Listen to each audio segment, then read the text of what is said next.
नमस्कार मेरे प्यारे दोस्तों, आप सभी का हमारे YouTube चैनल ज्ञान बाय नरेश में स्वागत है। आज हम बात करने वाले हैं जो क्लास आपकी 10th की मैथ है।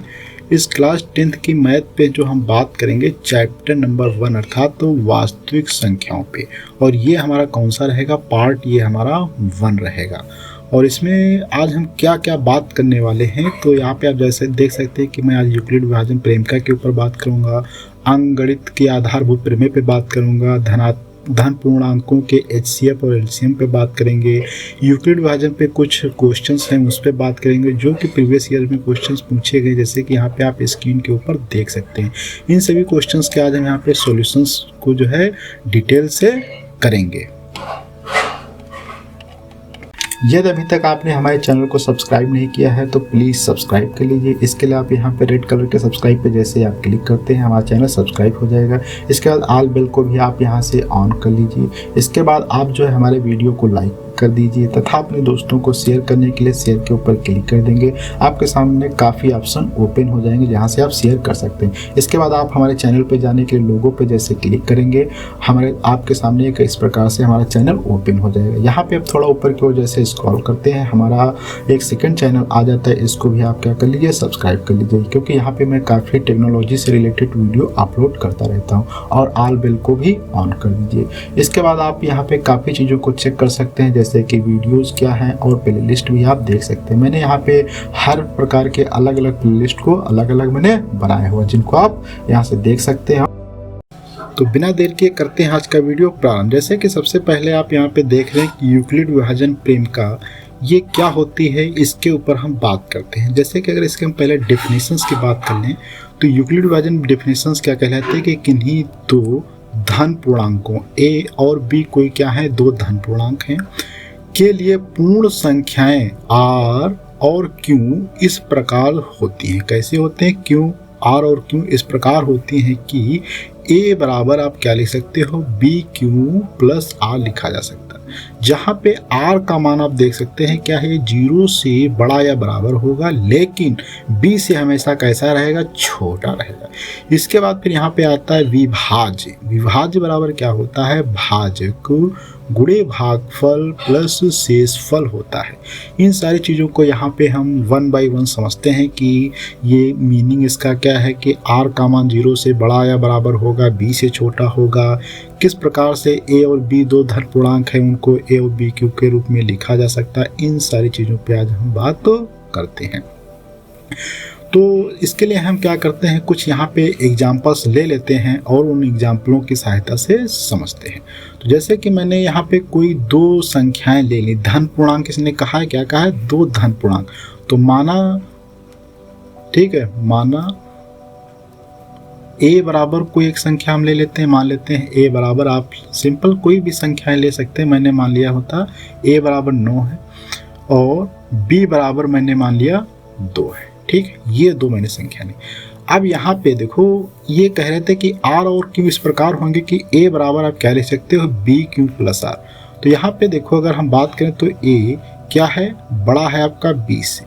A किससे बड़ा है, B से, अर्थात तो 9 क्या है, बड़ा है आपका 2 से। तो यहाँ पे आप क्या करेंगे, 9 को 2 से अगर भाग देते हैं तो क्या हो जाएगा, 2 चक्कू 8 हो जाएगा। तो यहाँ पे कितना बच जाएगा आपका, 1 बच जाएगा। अच्छा, यहाँ पे ये जो R1 है इसको हम क्या कहते हैं, R से लिखते हैं। और ये जो चीज़ आती है इसको हम लोग किससे लिखते हैं, Q से लिखते हैं। और ये तो आपको पता ही है कि ये क्या है, B के बराबर है। और ये क्या है आपका, A यहाँ पे है। ठीक है, A9 क्या है, A। तो यहाँ से हम देखो क्या कर सकते हैं, सेम जो यही लिखा है इसको अगर हम बात करें तो A बराबर, इनका कहने का मतलब था A बराबर BQ प्लस R। तो देखो यहाँ से हम क्या लिखेंगे, 9 बराबर B अर्थात 2, Q अर्थात 4, R अर्थात 1। तो हल करते हैं क्या हो जाएगा, 2 चक्कू 8 हो जाएगा और 1। तो यहाँ से कितना आ जाएगा, 8 1 9। तो अर्थात आप यहाँ से देख सकते हैं कि 9 बराबर कितना आ रहा है, 9 आ रहा है। तो यहाँ से आपने देखा कि मैंने जो 9 था और 2, मतलब दो संख्या हमें प्राप्त थी 9 और 2। यहाँ पे मैं इनको थोड़ा डैश डैश करके ऐसे दिखाता हूँ, 9 और 2। तो 9 और 2 को मैंने इस प्रकार से लिख दिया कि जहाँ पे ये क्या है आपका Q है और ये क्या है आर था। तो इस प्रकार से आप लिख सकते हैं। तो इसी प्रकार से यूक्लिड विभाजन का कहना है कि आप कोई भी दो संख्याओं को अगर वहाँ पे आर और क्यों आपको मालूम हो इस प्रकार से, तो आप उनको एक दूसरे के पद में लिख सकते हैं। इसका एक और हम उदाहरण ले लेते हैं। माना a बराबर अब किन से हम ले लेते हैं 11 और b बराबर हम ले लेते हैं 3। तो क्या होगा, देखो 11 क्या है यहाँ पे आपका बड़ा है किससे 20 अर्थात 3 से। तो क्या करेंगे आप 11 को भाग देंगे किससे 3 से। तो भाग देंगे जब 3 से तो क्या होगा 3 तिया 9 हो जाएगा। जैसे 3 तिया 9 होता है यहाँ पे कितना बचेगा 2। ये क्या है आपका आर है 2। ठीक है। तो यहाँ पर भी आप क्या लिखना चाहें तो लिख सकते हैं आसान भाषा में 11 बराबर 3 गुणे 3 प्लस 2 अर्थात क्या हो जाएगा 9 प्लस 2 या 11 बराबर 11 हो जाएगा। तो इस प्रकार से आप इसको भी ऐसे लिख सकते हैं 11 बराबर 3 गुणे 3 प्लस 2 करके। अच्छा, अब यहाँ पे हम कुछ चीज़ समझते हैं कि ये जो हमारा आर है इसका मीनिंग क्या है कि ये 0 भी हो सकता है, 0 से बड़ा भी हो सकता है। इसके लिए हम क्या करते हैं एक और उदाहरण ले लेते हैं। जैसे कि अपने से मान लिया मैंने लिया होता a बराबर 4 और b बराबर मान लिया कि 2 लिया। तो यहाँ पे आप देख सकते हैं 4 बड़ा है 2 से, तो इसलिए क्या करेंगे आप 4 को 2 से भाग देंगे तो 2 दूनी 4 हो जाएगा। यहाँ पे देख रहे हो 0 आ रहा, तो ये क्या है आपका आर क्या आ गया यहाँ पे 0 आ गया। तो इस प्रकार से आप क्या लिख सकते हैं 4 बराबर 2 गुणी 2 प्लस 0 लिख सकते हैं। ठीक है। तो यहाँ पे अब कुछ चीज़ें समझने वाली हैं। जैसे कि आप देखो ये शेषफल है, यहाँ पे ये शेषफल क्या है 0 है, और यहाँ पे शेषफल देखो कितना आ रहा था ये 1 है, यहाँ पे शेषफल देखो कितना आ रहा था 2 है। अर्थात यहाँ पे आप हर जगह शेषफल चेक कर सकते हैं। जैसे यहाँ पे 2 आया है, यहाँ पे कितना है 1 है, और यहाँ पे कितना है 0 है। तो इस प्रकार से आप कह सकते हैं कि शेषफल का जो मान है आपका या तो 0 के बराबर होगा या ये हमेशा क्या बड़ा होगा 0 से बड़ा होगा, छोटा नहीं हो सकता। अर्थात इन दोनों को अगर हम मिला देंगे तो एक कंडीशन क्या मिल जाएगी, आर जो है 0 से बड़ा या बराबर होगा। तो इस प्रकार से ये कंडीशंस जो है आपकी यहाँ पे लिखी है, 0 से क्या होता है आर का मान बड़ा या बराबर होता है, लेकिन b से छोटा होता है। इसमें से ये पार्ट तो समझ में आ गया। अच्छा, अब इसके बाद इधर के बात करें कि ये b से छोटा कैसे है। तो देखो b पे भी अगर हम बात करें यहाँ पे तो देखो b क्या है। जैसे ये यहाँ पे आप देख रहे हैं क्या है, ये b है। ठीक है, ये क्या है उदाहरण 1 में आप देख सकते हैं यहाँ पे ये क्या है b है। इस b और r की यहाँ पे अगर आप बात करें तुलना, तो देखो b कितना है 2 है, r कितना है 1, तो इसलिए देखो b क्या है आपका बड़ा है किससे r से। अच्छा, इस वाले में भी आप देख सकते हो यहाँ पे b कितना है 3 दिया है, r कितना दिया गया यहाँ पे 2 दिया गया। तो यहाँ पर भी आप देख सकते हैं कि 3 जो है बड़ा है 2 से, अर्थात r क्या है छोटा है b से। इसी प्रकार से अगर आप इस उदाहरण में भी देखना चाहें तो यहाँ पे देखो ये क्या है b जो है 2 है और ये r कितना है 0 है। तो यहाँ पर भी आप देख सकते हैं कि जो है r का मान छोटा है b से, तो इसलिए यहाँ पे हम कह सकते हैं कि हमेशा r का मान जो होगा वह क्या रहेगा, हमेशा छोटा रहेगा b से। तो इसलिए यहाँ पे ये कंडीशंस और ये कंडीशन दोनों को अगर हम मिला देते हैं तो एक नई कंडीशंस बनती है। वो क्या कहलाती है, r का मान जो 0 से बड़ा या बराबर होगा लेकिन b से हमेशा क्या रहेगा, छोटा रहेगा। ये होता है यूक्लिड विभाजन का कंप्लीट कॉन्सेप्ट। आपने समझ लिया कि यहाँ से कि यूक्लिड विभाजन क्या है और यूक्लिड विभाजन का क्या मीनिंग होता है। तो हमने यहाँ तक कंप्लीट जो है कॉन्सेप्ट को समझ लिया है। अब हम यहाँ पे बात करते हैं कि अंकगणित की जो आधारभूत प्रमेय है इसका मीनिंग क्या होता है और इसके क्या एप्लीकेशन हम लोग कर सकते हैं। तो सबसे पहले अंकगणित की अगर आधारभूत प्रमेय की परिभाषा की बात करें तो एक प्राकृत संख्या का अभाज्य गुणनखंड, यहाँ पे एक ये शब्द आया है अभाज्य, दूसरा शब्द है गुणनखंड। फिर क्या करें, उनके गुणनखंडों के क्रम को छोड़ते हुए क्या होता है, अद्वितीय होता है। यहाँ पे ये तीन जो आपको मिल रहे हैं शब्द, ये काफ़ी इंपॉर्टेंट हैं, अभाज्य, गुणनखंड और अद्वितीय। इन तीनों को हम यहाँ पे वन बाय वन समझते हैं एक उदाहरण के साथ में। तो जैसे कि हम यहाँ पे पहले सबसे बात करते हैं कि गुणनखंड क्या होते हैं। तो जैसे कि मान लो मैंने 6 लिखा हुआ है, 6 को आप चाहो तो क्या लिख सकते हो, 3 गुणे 2 लिख सकते हो, ठीक है। ऐसे ही अगर आप मान लेते हैं आपके पास 8 है, तो 8 को आप क्या लिख सकते हो, 4 गुणे 2 लिख सकते हो, ठीक है। और अगर आप चाहो तो इसको ऐसे भी लिख सकते हो, 2 गुणे 2 गुणे 2 भी लिख सकते हो, क्योंकि यहाँ पे 4 के भी हम क्या कर सकते हैं, गुणनखंड कर सकते हैं। इसी प्रकार से अगर हम बात करें 9 की, तो 9 को भी हम क्या लिख सकते हैं, 3 गुणे 3 लिख सकते हैं। अच्छा, यहाँ पे अब किसी के गुणनखंड नहीं हो पाएंगे तो ये ऐसे ही रहेगा। अच्छा, इसी प्रकार से अगर हम बात कर लें 12 की, तो 12 को हम क्या लिख सकते हैं, 6 गुणे 2 लिख सकते हैं, ठीक है। और इसके भी कई रूप हैं, जैसे कि आप क्या कर सकते हो, इसमें 6 के स्थान पे आप क्या कर सकते हो, 3 गुणे 2 लिख सकते हो, और ये 2 यही रहेगा। या एक 12 का और भी तरीका लिखने का क्या है, उस पर अगर हम बात करें तो आप 4 गुणे 3 लिख सकते हो, 4 तियां भी 12 होता है। और यहाँ पे आप चाहो तो इसको भी आप क्या कर सकते हो, तोड़ सकते हो, अर्थात 2 को भी आप तोड़ देंगे तो क्या होगा, 4 को 2 गुणे 2 लिख सकते हैं, और क्या हो जाएगा, ये 3। तो ये चीज़ें देखो, इस प्रकार से क्या हम गुणनखंड लिखते हैं। अच्छा, यहाँ पे आप देख रहे होंगे कि ये जो मैंने तोड़ दिया, अब इनको आप तोड़ना संभव है, अर्थात अब इनको आप नहीं तोड़ सकते। जैसे ये मैंने तोड़ दिया, अब इसके बाद ये टूटना असंभव है। इसी प्रकार से 9 को जैसे ये 3 गुणे 3 लिख सकते हैं, इसके अलावा इसको और कोई रूप में नहीं लिखा जा सकता। इसी प्रकार से 6 के 12 के भी मैंने देखा 3 गुणे 2 आता है, इसके अलावा इसके और कोई गुणनखंड अर्थात इसके कोई और टुकड़े नहीं बनाए जा सकते। गुणनखंड का मतलब ही होता है टुकड़े बनाना, तो इसके अलावा अब इसके कोई टुकड़े आप नहीं बना सकते। अच्छा, ये टुकड़े हो जाते हैं। आप समझते हैं गुणनखंड, तो ये जो टुकड़े होते हैं इन्हें ही क्या कहा जाता है, गुणनखंड। अर्थात यहाँ पे 6 के जो गुणनखंड क्या हो जाएंगे, तो 6 के गुणनखंड जो हैं आपके 3 गुणे 2 हैं। 8 के गुणनखंड क्या है, 4 गुणे 2 हैं, 2 गुणे 2 गुणे 2 हैं। इसी प्रकार से 9 क्या है, 3 गुणे 3 है, और यहाँ पे 3 गुणे 2 गुणे 2, ये सब क्या है, गुणनखंड है। अब गुणनखंड की अगर हम बात करें तो यहाँ पे 2 प्रकार से हम गुणनखंड लिख सकते हैं। गुणनखंड को हम क्या कर सकते हैं, 2 भागों में विभाजित कर सकते हैं। एक होता है भाज्य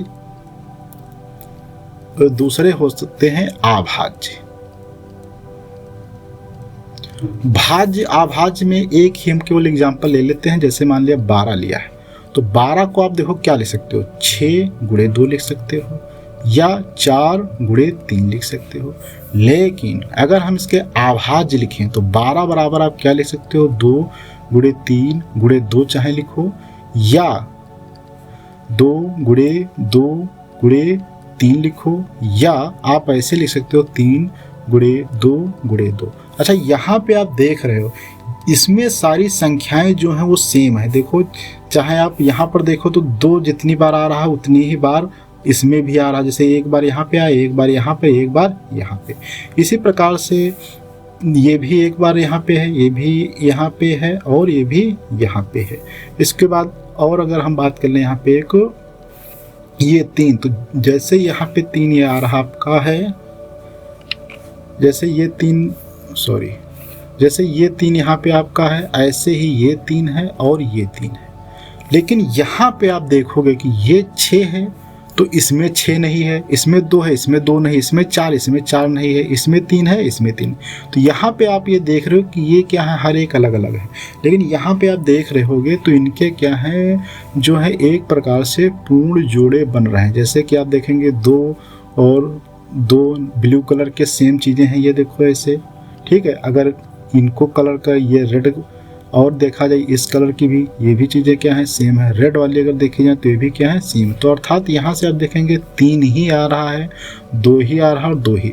तो तो यहाँ पे देख लो क्रम अंक को अगर ध्यान ना दें तो ये क्या चीज़ें हैं, सेम है, तो इन्हें क्या कहा जाता है, आभाज्य गुणनखंड कहा जाता है। लेकिन ये क्या है, भाज्य, क्योंकि यहाँ पे हम चाहें तो क्या है 6 को 3 गुणे 2 लिख सकते हैं, 4 को हम 2 गुणे 2 लिख सकते हैं। तो इस प्रकार से इन्हें कहा जाता है भाज्य गुणनखंड, इन्हें आभाज्य गुणनखंड।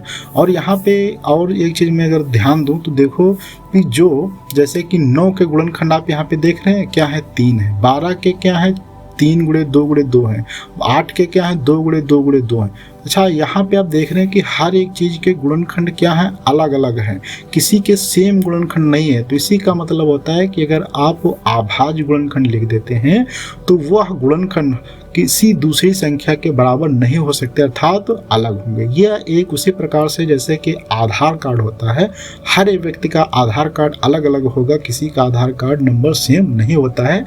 ऐसे ही हर एक संख्या का गुणनखंड अलग अलग होता है, संख्याओं का सेम नहीं हो सकता किन्हीं दो। तो यहाँ तक हमने समझ लिया कि अंकगणित के आधारभूत प्रमेय क्या होती है।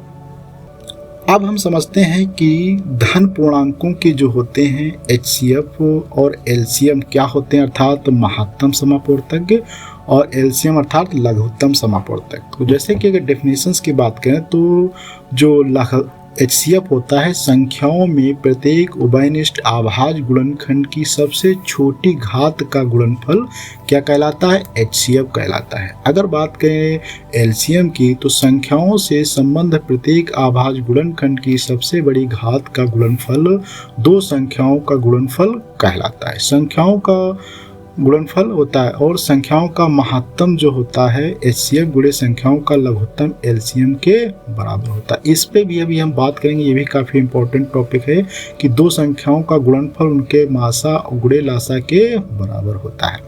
तो समझते हैं कि सबसे पहले मासा क्या है, लासा क्या है, उसके बाद इस पे आगे हम बात करेंगे। तो यहाँ पे हम कुछ उदाहरण ले लेते हैं, जैसे कि मान लिया मैंने 4 और 6 ले लिया। तो 4 और 6 के अगर हम आभाज्य गुणनखंड लिखते हैं तो 4 को हम क्या लिख सकते हैं, 2 गुणे 2 लिख सकते हैं, और 6 को हम क्या लिख सकते हैं, 2 गुणे 3 लिख सकते हैं। अच्छा, मासा की अगर हम बात कर रहे हैं अर्थात HCF की, तो HCF क्या कहता है कि जो दोनों में मिल जाए वही क्या होता है, HCF होता है। तो अर्थात यहाँ पे क्या हो जाएगा, HCF बराबर 2 आ जाएगा इनका, ठीक है। और इसी प्रकार से अगर हम LCM की बात करें तो LCM यहाँ पे क्या है, जो दोनों में मिल रहा हो वो लिखना पड़ता है, जो नहीं मिल रहा हो तब वो, अर्थात 2 मिल गया वो, अब ये चीज़ें नहीं मिली, ना ये मिला और ये नहीं मिला, तो इसको भी यहाँ पे लिखो 2 गुणे 2 गुणे 3। तो कितना हो जाएगा, 2 दूनी 4 3 12 आ जाएगा। एक हम यहाँ पे और उदाहरण ले लेते हैं, जैसे कि मैंने मान लिया अब इनसे 12 और 8 का ले लिया, ठीक है। तो यहाँ पे आपको क्या करना है, 12 के पहले आभाज्य गुणनखंड लिखने, जैसे 2 गुणे 2 गुणे 3, ये 12 का हो जाएगा, और 8 के क्या हो जाएंगे, 2 गुणे 2 गुणे 2 हो जाएंगे। तो अगर यहाँ पे हम बात करते हैं HCF की, तो HCF इसका क्या हो जाएगा, जो दोनों में मिल जाते हैं उनको हम लिखते हैं HCF में। तो यहाँ पे देखो 2 1 मिल रहा और ये भी 2 मिल रहा, तो अर्थात इसका HCF कितना आ जाएगा, 4 आ जाएगा।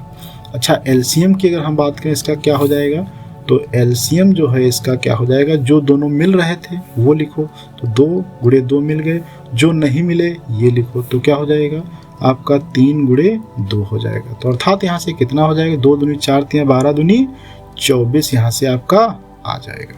ये हो गया आपका मासा और लासा निकालने का गुणनखंड विधि से। अच्छा, इसके बाद अगर हम बात करें कि इसका मीनिंग क्या होता है मासा और लासा का, तो यहाँ पे अगर हम देखें कि मासा जो होता है आपका और लासा, मासा मतलब HCF।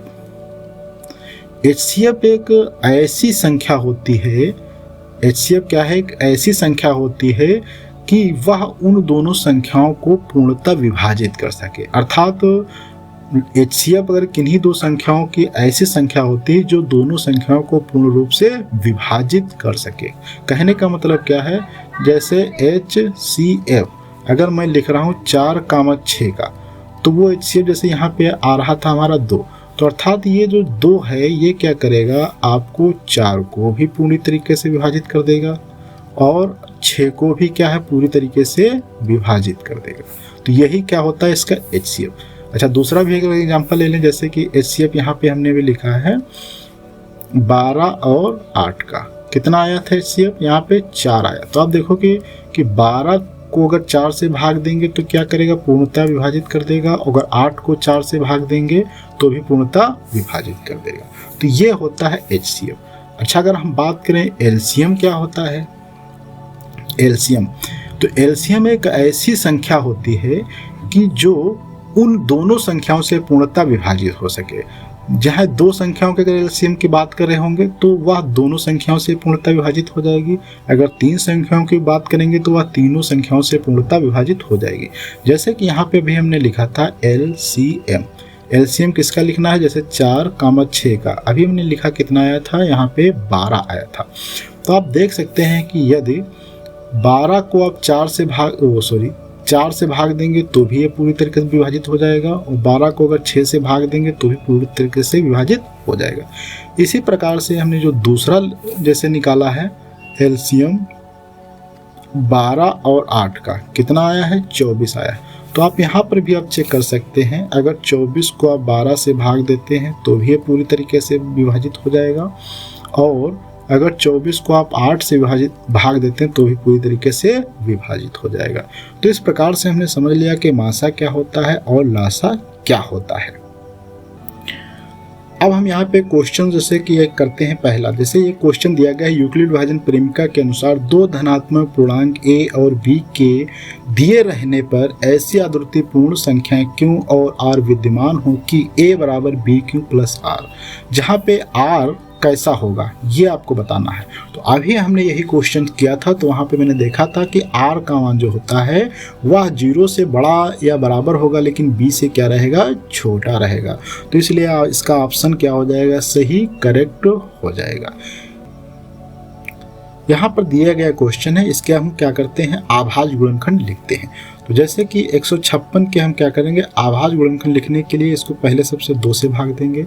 तो 2 से सबसे भाग देंगे तो क्या होगा, 2 सती 14 हो जाएगा और 2 अठी 16 हो जाएगा।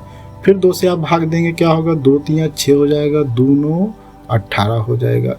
इसके बाद आप क्या करेंगे, इसको 3 से भाग देंगे तो यहाँ पे क्या आ जाएगा, आपका 13 आ जाएगा, और 13 से एक कम 13 हो जाएगा। तो अर्थात 156 को हम क्या लिख सकते हैं, 2 गुणे 3 गुणे 13 लिख सकते हैं। आप चाहो तो ऐसे भी लिख सकते हो, 2 की घात 2 गुणे 3 गुणे 13। तो यहाँ पे आपका ऑप्शन देख रहे होंगे, तो ऑप्शन बी क्या है, यहाँ पे आपका करेक्ट हो जाएगा। यहाँ पर दिया गया है क्वेश्चन कि यदि 65 और 117 के HCF को 65m-17 के रूप में व्यक्त किया जाए तो m का मान बताना है। अर्थात इनका HCF ये दिया गया है, तो आपको क्या है, इसमें m का मान बताना है। तो सबसे पहले हम क्या करते हैं, यहाँ पे 65 का HCF निकाल लेते हैं। तो HCF निकालने के लिए हम क्या करते हैं कि सबसे पहले 65 के क्या करते हैं, आभाज्य गुणनखंड लिख लेते हैं। तो आभाज्य गुणनखंड लिखने के 65 को अगर हम 5 से भाग देते हैं तो क्या आएगा, 13 आएगा, और 13 एक कम 13 हो जाएगा। तो अर्थात आप 65 क्या लिख सकते हैं, 13 गुणे 5 लिख सकते हैं। इसके बाद अगर हम बात करें 117 को, तो 117 के भी आभाज्य गुणनखंड लिखने के लिए हम क्या करते हैं, इसको भाग देंगे। तो सबसे पहले अगर हम 3 से भाग देते तो 3 तियां क्या हो जाएगा, 9 हो जाता है, और 3 9 27 हो जाता है। पुनः 3 से भाग देंगे तो 13 तियां 39 होता है, 13 से भाग देंगे 1 आ जाएगा। तो इस प्रकार से यहाँ पे आप क्या कर सकते हैं, 117 बराबर क्या लिख सकते हैं, 3 गुणे 13। अच्छा, अब इसमें अगर हम बात करते हैं HCF की, तो HCF क्या होता है, जो सब में मिलता है वही क्या होता है HCF। तो जैसे कि आप देख सकते हो ये 13 दोनों में मिल रहा, तो इसका HCF कितना हो जाएगा, 13 हो जाएगा। ठीक है, तो यहाँ पे अगर हम बात करें कि HCF ऑफ किसका, 65 और 117 का कितना दिया गया है, हमने जो निकाला है 13, लेकिन किताब में कितना दिया गया है वो आपको दिया गया है कि 65m-117 बराबर 13। तो ये अगर इधर ले जाते हैं तो क्या हो जाएगा, माइनस है का इधर है, ये माइनस का है इधर, तो इधर आएगा क्या हो जाएगा, प्लस का हो जाएगा 117। तो यहाँ पे आप जोड़ देंगे तो क्या हो जाएगा, 3 0 हो जाएगा, 2 3 130 आ जाएगा। ये किसके बराबर आया है, 65 m के बराबर, 65 m के बराबर। तो m बराबर क्या हो जाएगा, 130 बटे 65, 65 दूना कितना होता है 130। तो यहाँ से m बराबर कितना आ जाएगा, 2 आ जाता है। तो ऑप्शन इसका आपका करेक्ट कौन सा हो जाएगा, बी ऑप्शन करेक्ट हो जाएगा। यहाँ पे जैसा एक और क्वेश्चन दिया गया है, p और q दो धनात्मक पूर्णांक इस प्रकार से हैं कि p बराबर a b स्क्वायर और q बराबर a क्यूब b, जबकि a कामा b आभाज्य संख्या है, तब एलसीएम p कामा q बराबर ज्ञात करना है। तो देखो यहाँ पे जैसे कि लिखा हुआ है p बराबर कितना दिया है, a b स्क्वायर। तो हम चाहें तो इसको ऐसे भी लिख सकते हैं, a गुणे b गुणे b लिख सकते हैं। इसी प्रकार से q बराबर आपको दिया गया है a क्यूब इंटू b दिया गया है, हम इसको क्या लिख सकते हैं, a गुणे a गुणे b लिख सकते हैं। अब अगर इसमें हम बात करते हैं एलसीएम की, एलसीएम किसका, p और q का निकालना है, ठीक है। तो एलसीएम क्या होता है, देखो एलसीएम का मतलब होता है जो दोनों में मिल जाए। तो यहाँ पे देखो दोनों में क्या मिल रहा है उसको पहले लिख लो, ये दोनों में मिल रहा है और एक b दोनों में क्या है, मिल रहा है। तो एक a मिल रहा है तो एक मिल रहा है तो एक हो जाएगा और एक b मिल रहा है। अब जो नहीं मिल रहा है उस पर अगर ध्यान दें हम, तो यहाँ पे आप देख रहे हो एक ये b नहीं मिल रहा है दोनों में और ये दोनों a नहीं मिल रहे हैं, तो इनका भी गुणा आपस में करना पड़ेगा। तो अर्थात यहाँ से क्या हो जाएगा, गुणे में b गुणे में a गुणे में a हो जाएगा। अच्छा, अब इनको चाहो तो थोड़ा सही से लिख लेते हैं। तो a वाले सारे एक पास में कर देंगे तो a के 3 a हैं, तो तीनों a को एक पास में अगर हम कर देते हैं और दोनों b को हम क्या कर देते हैं, एक पास कर देते हैं। अब हम जानते हैं कि ये 3 बार गुणा में लिखा है तो इसको आप चाहो तो a क्यूब लिख सकते हो, b 2 बार लिखा है तो आप इसको b स्क्वायर लिख सकते हो। तो यहाँ पे आप अगर आंसर की बात करें तो इसका ऑप्शन जो है कौन सा करेक्ट हो जाएगा, ऑप्शन नंबर सी करेक्ट हो जाएगा।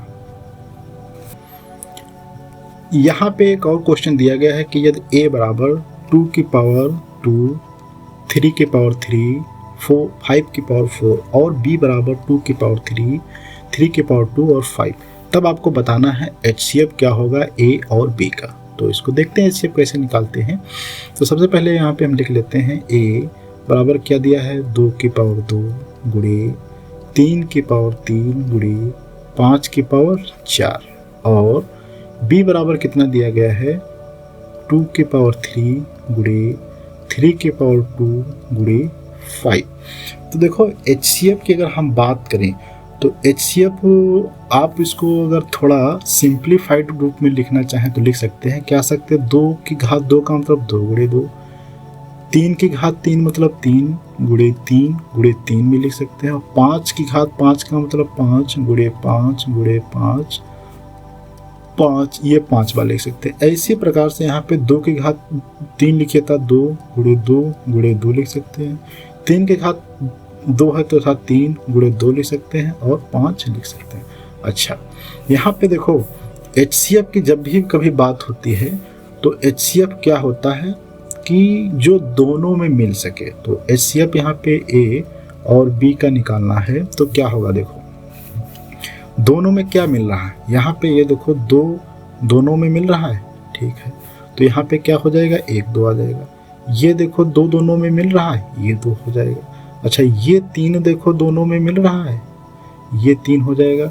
यहाँ पे ये क्या है, एक्चुअली 2 3 था, ठीक है। तो मैं यहाँ पे 3 कर देता हूँ, 3, ठीक है। तो ये हो गया। इसके बाद देखो ये 3 भी दोनों में मिल रहा है, ये वाला 3 1, तो अर्थात कितनी चीज़ें मिल गई हैं और ये कि ये 5 को ही आप ऊपर में ये इतनी चीज़ें मिल रही हैं।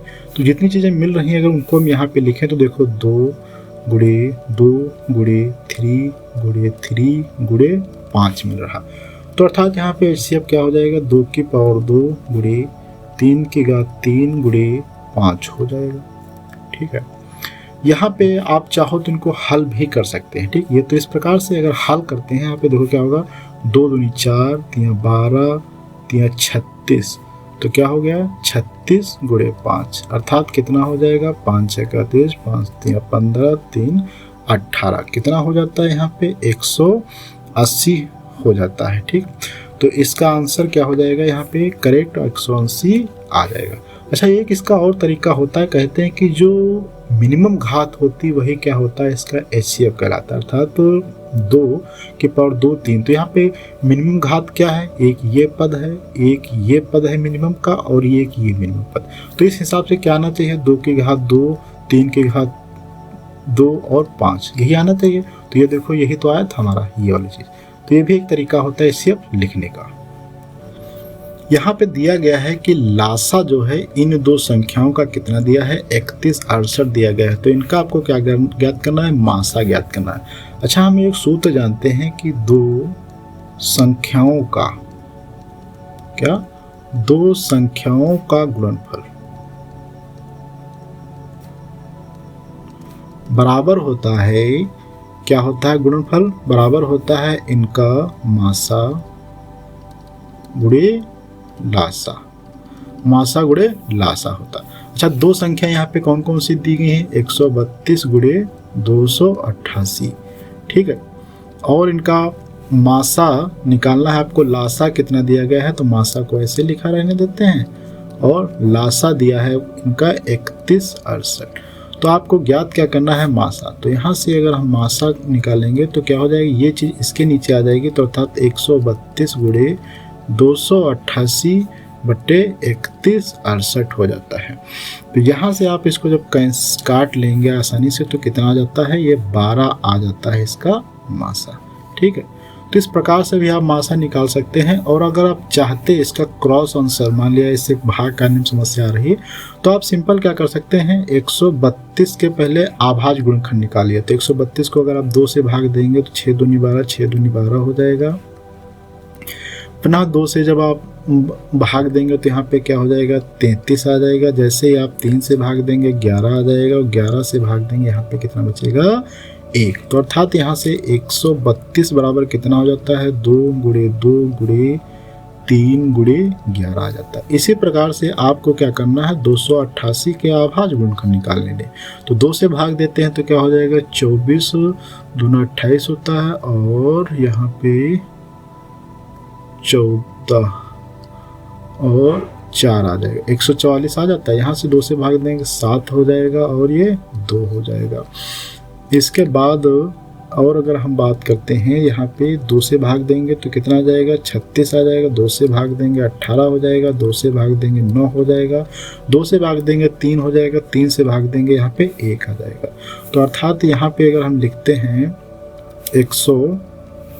288 बराबर, तो 288 बराबर देखो क्या हो जाएगा, 2 गुणे 2 गुणे 2 गुणे 2 गुणे कई बार आता है। तो आप यहीं से सीधे निकाल दो। देखो कॉमन क्या मिलेगा दोनों में, HCF के लिए क्या होता है, जो दोनों में कॉमन मिले, एक तो ये 2 मिल जाएगा और एक ये 2 मिल जाएगा।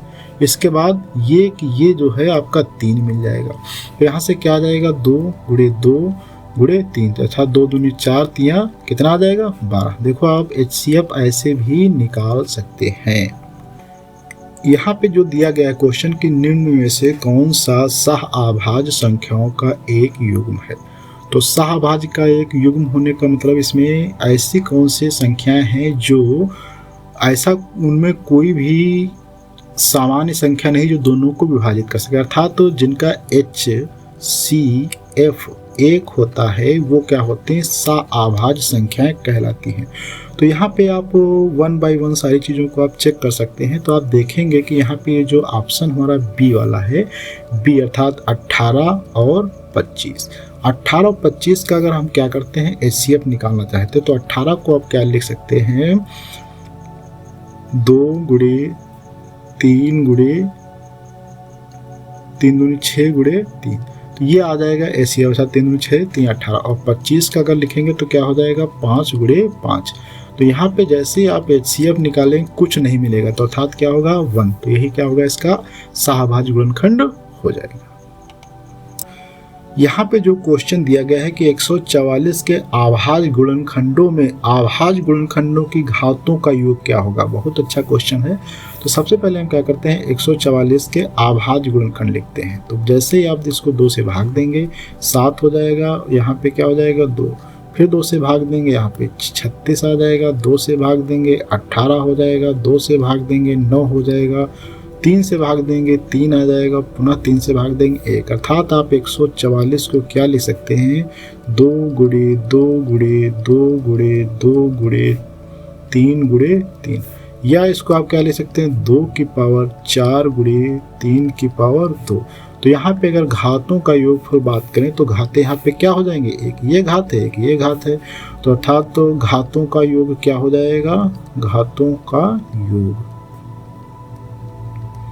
बराबर क्या हो जाएगा, 4 + 2, अर्थात क्या हो जाएगा 6, इसका आंसर आ जाएगा। अब हम यहाँ पे बात करते हैं कि ये जो 15, 18, 24 है इसका लासा क्या होगा। तो इस प्रकार से लासा निकालने के लिए आप सबसे पहले क्या करें, इनके अभाज्य गुणनखंड लिख लें। जैसे कि 15 को आप क्या लिख सकते हैं, 3 गुणे 5 लिख सकते हैं। 18 को आप क्या लिख सकते हैं, 3 गुणे 2 लिख सकते हैं, अर्थात 3 दूनी या 3 तिया 9 दूनी 18 होता है। आप इसको थोड़ा और अगर मॉडिफाई करना चाहें तो क्या करेंगे, 3 की पावर 2 गुणे 2 लिख सकते हैं। तो यहाँ से भी आप 3 की घात 1 गुणे 5 की घात 1 और 2 की घात 1, और आता है आपका 24 को आप क्या लिख सकते हैं, 2 दूनी 4 दूनी 8 तिया 24, अर्थात क्या हो जाएगा आपका, आप यहाँ से इसको ऐसे कर दो तो क्या हो जाएगा, 3 की घात 1 गुणे 2 की घात 3। मैंने बस ये क्या किया, ये वाली चीज़ें पीछे कर दिया है और इसको आगे कर दिया, ठीक। अब बात करते हैं लासा की। तो लासा क्या होता है, लासा का मतलब होता है जो अधिकतम घातें होती हैं उनके गुणनखंडों जो होते हैं, अर्थात उनका गुणनफल ही क्या होता है, मासा कहलाता है।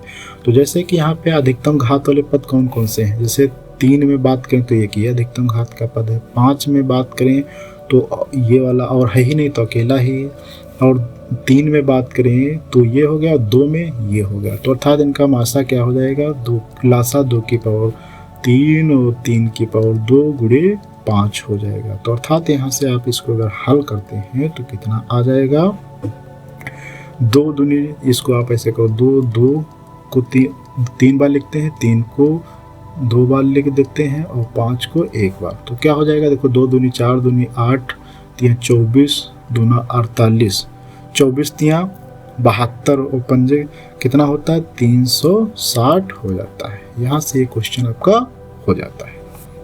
यहाँ पे एक क्वेश्चन दिया गया है कि एक संख्या को जब 73 से भाग दिया जाता है तो भागफल कितना आता है, 34, तथा शेषफल कितना आता है, 23 प्राप्त होता है।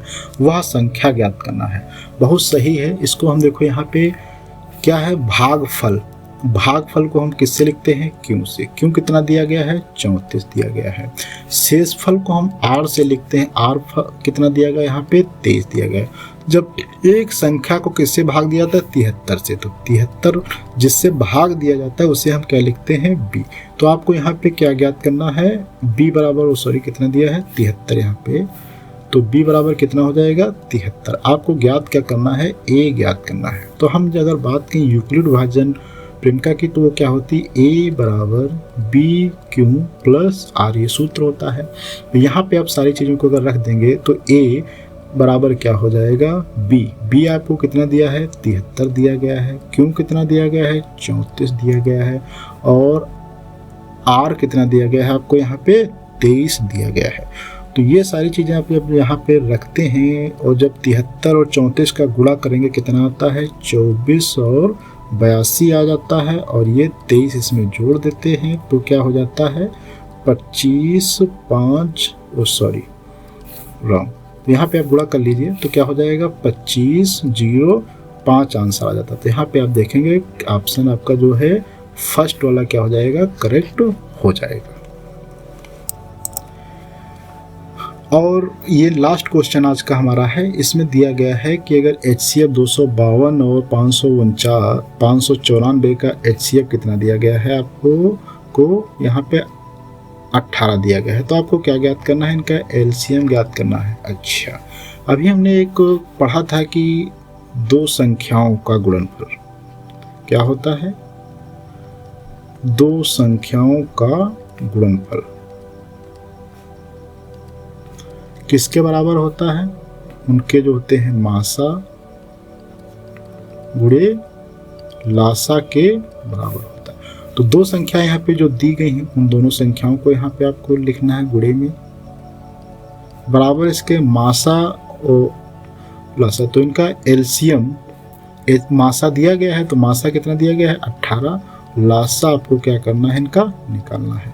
तो लासा बराबर क्या हो जाएगा, लासा को यहीं रख लेते हैं तो ये इधर आ जाएगा। तो 252 गुणे 594/18। तो यहाँ पे जैसे ही आप इसको भाग देंगे तो भाग देने से आप बहुत आसानी से इसको भाग दे सकते हैं। तो भाग देने पे आपको कितना प्राप्त हो जाता है, यहाँ पे 83/116 आ जाएगा लासा बराबर। तो यहाँ से आप देख सकते हैं इसका ऑप्शन क्या है, सी करेक्ट है। तो आज हमने काफ़ी क्वेश्चंस भी किए, कंप्लीट यूक्लिड विभाजन किया और जो है अंकगणित के आधारभूत प्रमेय के अगले वीडियो में मिलेंगे तो वहाँ पे हम जो बात कर लेंगे कि शांत प्रसार अशांत प्रसार क्या होता है, कैसे परिमेय संख्याओं को सिद्ध किया जाता है, आज सारी चीज़ों पे बात करेंगे। और अगर आप अन्य वीडियो भी देखना चाहते हैं इस पर तो आप हमारे प्लेलिस्ट में जा सकते हैं। प्लेलिस्ट की लिंक जो है नीचे डिस्क्रिप्शन बॉक्स में हमने दे दी है, वहाँ पर आप जाके देख सकते हैं। तो अगले वीडियो मिलेंगे, जब तक के लिए धन्यवाद। जय हिंद, जय भारत।